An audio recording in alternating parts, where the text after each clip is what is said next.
জুবিন গার্গের মৃত্যুতে শোকাহত গোটা সঙ্গীত মহল। সিঙ্গাপুরের নর্থ ইস্ট ফেস্টিভ্যালে যোগ দিতে গিয়েছিলেন তিনি, তবে এমনটা যে হবে তা কে জানত। জুবিনের আকস্মিক চলে যাওয়া সকলকে অবাক করে দিয়েছে। বয়স হয়েছিল মাত্র 52 বছর।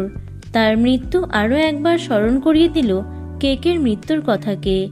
একদিন আগে সেই অনুষ্ঠান সম্পর্কে কথা বলেছিলেন জুবিন। মৃত্যুর খবর প্রকাশ্যে আসতেই ছড়িয়ে পড়ল সেই ভিডিও।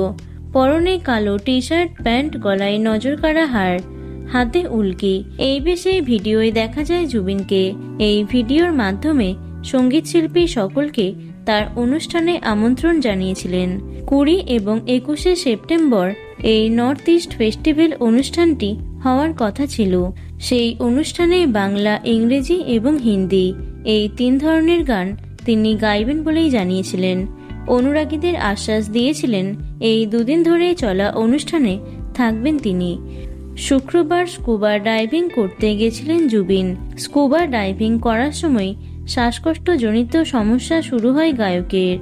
আইসিইউতে রাখা হয়েছিল তাকে, তবে শেষ রক্ষা হলো না। দুপুর 2:30 নাগাদ মারা যান তিনি। শোক প্রকাশ করে অসমের মুখ্যমন্ত্রী হিমন্ত বিশ্ব শর্মা বলেছেন, অসমের বড় ক্ষতি, ভাষায় প্রকাশ করতে পারবো না।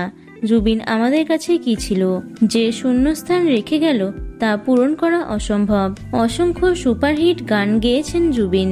শুধু অসমে নয়, বাংলা এবং বলিউডে সমান জনপ্রিয় তিনি। তার মৃত্যুতে শোকস্তব্ধ গোটা সঙ্গীতের দুনিয়া। ভিডিওটি এটুকুই। টলি দুনিয়ার অন্যান্য খবর পেতে চ্যানেলটি সাবস্ক্রাইব করতে পারো। ধন্যবাদ।